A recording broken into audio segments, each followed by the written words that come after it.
ಧನುಸ್ಸು ರಾಶಿ ಮಹಿಳೆಯರಿಗೆ ಸ್ವಲ್ಪ ಆರೋಗ್ಯದ ಸಮಸ್ಯೆ ಕಾಡುವಂತಹ ದಿವಸ. ಉದ್ಯೋಗ ಅಥವಾ ವೃತ್ತಿಯಲ್ಲಿ ಸಣ್ಣದಾದಂತಹ ಬದಲಾವಣೆಗೆ ಅವಕಾಶವಿದೆ. ಅದು ಧನಾತ್ಮಕವಾಗಿರಲಿ ಅಂತಕ್ಕಂತಹದ್ದು ನಮ್ಮ ಆಶಯ. ಆದರೆ ಗ್ರಹಗತಿಯನ್ನು ಯಾರು ತಾನೇ ಬದಲಾವಣೆ ಮಾಡಲಿಕ್ಕೆ ಸಾಧ್ಯ ಆದೀತು ಅನ್ನುವಂಥದ್ದು ಮತ್ತೊಂದು ಪ್ರಶ್ನೆಯಾಗುತ್ತೆ. ಬೇರೆಯವರ ಸಹಾಯದ ನಿರೀಕ್ಷೆಯಲ್ಲೇನಾದರೂ ನೀವಿದ್ರೆ ಅದು ನಿಮಗೆ ಮಾರಕವಾಗುತ್ತೆ. ಅದರಿಂದ ಯಾವ ಪ್ರಯೋಜನವೂ ಕೂಡ ನಿಮಗೆ ಸಿಕ್ಕದೇ ಇರುವ ಹಾಗೆ ಆಗುತ್ತೆ, ನಿರಾಸೆ ಉಂಟಾಗುತ್ತೆ ಅಂತ ಅರ್ಥ. ನಿಮ್ಮ ವ್ಯವಹಾರದ ನಿರ್ಧಾರಗಳನ್ನು ಏನೇ ಇರಲಿ ನೀವೇ ಆ ನಿರ್ಧಾರಗಳನ್ನು ಮಾಡ್ತಕ್ಕಂಥದ್ದು ಒಳ್ಳೆಯದಾಗಿರುತ್ತೆ.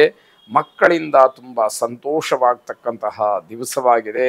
ಆ ಮಕ್ಕಳ ಒಂದು ಖುಷಿ ಅಥವಾ ಆ ಮಕ್ಕಳು ಆಟ ಆಡ್ತಕ್ಕಂಥದ್ದು, ಸಂತೋಷ ಪಡ್ತಕ್ಕಂಥದ್ದು ಏನಿದೆ ಅದು ನಿಮ್ಮ ಸಂತೋಷವನ್ನು ಕೂಡ ಹೆಚ್ಚು ಮಾಡ್ತಕ್ಕಂಥದ್ದು ಆಗುತ್ತೆ ಅಂತ ಅರ್ಥ. ಹಣದ ಅಭಾವ, ತುಂಬ ಬೇಸರ ಮಾಡ್ಕೊಳ್ತೀರಿ, ವೈರಾಗ್ಯದ ಮಾತನ್ನ ಆಡ್ತೀರಿ.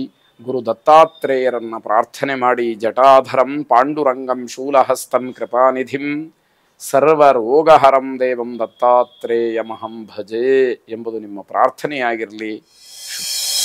ಮಕರ ರಾಶಿ ರಿಯಲ್ ಎಸ್ಟೇಟ್ ಉದ್ಯಮಿಗಳಿಗೆ, ರಿಯಲ್ ಎಸ್ಟೇಟ್ ವ್ಯಾಪಾರಸ್ಥರಿಗೆ, ಏಜೆಂಟ್ಸ್ಗಳಿಗೆ ತುಂಬ ಅನುಕೂಲವಾಗ್ತಕ್ಕಂತಹ ದಿವಸ. ನಿಮ್ಮ ವ್ಯಾಪಾರ ವ್ಯವಹಾರ ಇವೆಲ್ಲವೂ ಕೂಡ ಬಹಳ ವೇಗವಾಗಿ ನಡೀತಕ್ಕಂತಹ ದಿವಸವಾಗುತ್ತೆ. ಹೆಚ್ಚಿನ ಲಾಭ ಮತ್ತು ಶುಭ ಸಮಾಚಾರಗಳನ್ನು ಕೇಳುವಂತಹ ದಿವಸವಾಗುತ್ತೆ.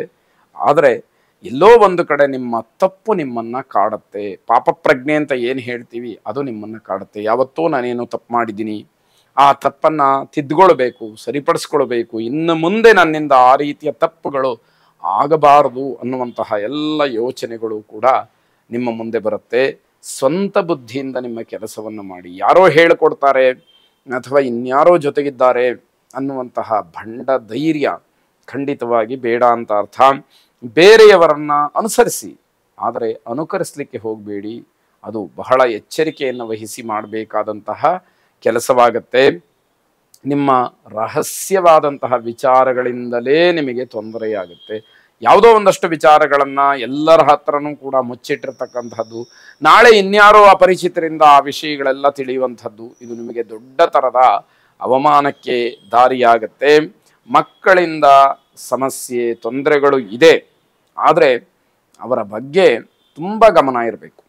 ಯಾವಾಗ ನಾವು ಅವರ ಜೊತೆಯಲ್ಲಿ ಹೆಚ್ಚಿನ ಸಂಪರ್ಕವನ್ನು ಹೊಂದಿರುವುದಿಲ್ವೋ, ಮಕ್ಕಳಿಗೂ ನಮಗೂ ಹೆಚ್ಚಿನ ಮಾತುಕತೆ ಇರುವುದಿಲ್ವೋ, ಅಂತಹ ಸಂದರ್ಭಗಳಲ್ಲಿ ಮಕ್ಕಳಿಂದ ದೊಡ್ಡದಾದಂತಹ ಅಪಮಾನಕ್ಕೆ ಅವಕಾಶಗಳು ಆಗತ್ತೆ ಅನ್ನುವಂತಹ ಅರ್ಥ. ಎಲ್ಲರಿಗೂ ಕೂಡ ಆ ಭಗವಂತ ಒಂದಲ್ಲ ಒಂದು ರೀತಿಯಲ್ಲಿ ಪರೀಕ್ಷೆಯನ್ನು ಮಾಡುವಂತಹ ಸಂದರ್ಭ. ಸುಬ್ರಹ್ಮಣ್ಯ ಸ್ವಾಮಿಗೆ ಭಸ್ಮದಿಂದ ಅರ್ಚನೆಯನ್ನು ಮಾಡಿಸಿ ಶುಭವಾಗಿ.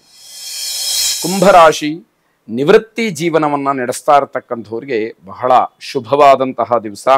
ಅತಿಯಾದಂತಹ ಆಲೋಚನೆಗಳು ಮಾತ್ರ ಆತಂಕಕಾರಿಯಾಗತ್ತೆ. ಹಾಗಾಗಿ ಯಾವ ವಿಷಯವನ್ನ ಎಷ್ಟು ಪ್ರಮಾಣದಲ್ಲಿ ಯೋಚನೆ ಮಾಡಬೇಕೋ ಅಷ್ಟನ್ನ ಮಾತ್ರ ಇಟ್ಕೊಳ್ಳಿ, ಅದಕ್ಕೆ ಸೀಮಿತ ಮಾಡ್ಕೊಳ್ಳಿ. ಇಲ್ಲದೆ ಇದ್ದರೆ ತೊಂದರೆಯನ್ನು ಅನುಭವಿಸ್ತೀರಿ ಅಂತಕ್ಕಂಥದ್ದು. ಮಾಧ್ಯಮಗಳಲ್ಲಿ ಕೆಲಸವನ್ನು ನಿರ್ವಹಣೆ ಮಾಡ್ತಕ್ಕಂಥವರಿಗೆ ತೃಪ್ತಿ ಮತ್ತು ಲಾಭ ಇದೆ. ಹಾಗಾಗಿ ನೀವು ಮಾಡುವಂತಹ ಕೆಲಸ ಮೊದಲು ನಿಮಗೆ ತೃಪ್ತಿಯನ್ನು ಕೊಡಬೇಕು. ಆನಂತರ ಅದರಿಂದ ಬರ್ತಕ್ಕಂತಹ ಆದಾಯಗಳು ಮತ್ತೊಂದು ಮುಂದುವರಿಯುತ್ತೆ. ಸ್ವಸಾಮರ್ಥ್ಯದಿಂದ ನೀವು ಜನರ ಮೆಚ್ಚುಗೆಯನ್ನು ಪಡ್ಕೊಳ್ತೀರಿ. ನಿಮ್ಮಲ್ಲಿರ್ತಕ್ಕಂತಹ ಯಾವೊಂದು ಗಟ್ಟಿತನ ಇದೆ ಅಥವಾ ನಾಯಕತ್ವದ ಒಂದು ಗುಣ ಇದೆ, ಅದು ಬೇರೆಯವರು ನಿಮ್ಮನ್ನು ಅನುಸರಿಸುವ ಹಾಗೆ ಮಾಡ್ತಕ್ಕಂಥದ್ದಾಗತ್ತೆ. ಬೇರೆಯವರ ಕೆಲಸದಲ್ಲಿ ಯಾವುದೇ ಕಾರಣಕ್ಕೂ ಕೂಡ ಹಸ್ತಕ್ಷೇಪವನ್ನು ಮಾಡಬೇಡಿ. ಯಾರು ಏನೇ ವ್ಯವಹಾರವನ್ನು ಮಾಡಿಕೊಳ್ಳಿ, ನಿಮಗೆ ಸಂಬಂಧ ಇಲ್ಲ ಅಂತಾದರೆ ನೀವು ಆ ಕಡೆ ತಿರುಗಿಯೂ ಕೂಡ ನೋಡಬಾರ್ದು ಅಂತಕ್ಕಂತಹದ್ದು. ನಿಮ್ಮ ಎಲ್ಲ ಕೆಲಸಗಳಲ್ಲಿ ಜಾಗ್ರತೆಯನ್ನು ವಹಿಸಲೇಬೇಕಾಗುತ್ತೆ. ಸಾಕು ಪ್ರಾಣಿಗಳಿಗೆ ಒಂದಷ್ಟು ಆಹಾರವನ್ನು ಕೊಡಿ, ಶುಭವಾಗಿ. ಕೊನೆಯದಾಗಿ ಮೀನರಾಶಿ ದೈಹಿಕವಾದಂತಹ ಯಾವುದೋ ಸಿಟ್ಟಿನಿಂದ ನಿಮಗೆ ಒಂದು ರೀತಿಯ ಹಿನ್ನಡೆಯಾಗುತ್ತೆ ಅಂತ ಒಂದು ಕಾರಣ. ಆದರೆ ದೈಹಿಕವಾದಂತಹ ಆಲಸ್ಯದಿಂದಲೇ, ಆಯಾಸದಿಂದಲೇ ಹೆಚ್ಚಿನ ಸಿಟ್ಟು ಉಂಟಾಗುವಂಥದ್ದು. ಶರೀರದಲ್ಲಿ ಸ್ವಾಸ್ಥ್ಯ ಇಲ್ಲ, ಬೇರೆಯವರು ಏನೋ ನಾನು ಹೇಳಿದ್ದನ್ನು ಕೇಳಲಿಲ್ಲ ಅನ್ನುವ ವಿಚಾರಕ್ಕೆ ಸಿಟ್ಟು ಬರುವಂಥದ್ದಾಗತ್ತೆ.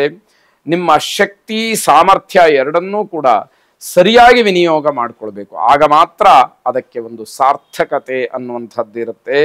ಕೋರ್ಟ್ ವಿಚಾರದಲ್ಲಿ ವಿಶೇಷವಾದಂತಹ ಸಾಧ್ಯತೆಗೆ ಹೆಚ್ಚಿನ ಅವಕಾಶ ಇದೆ.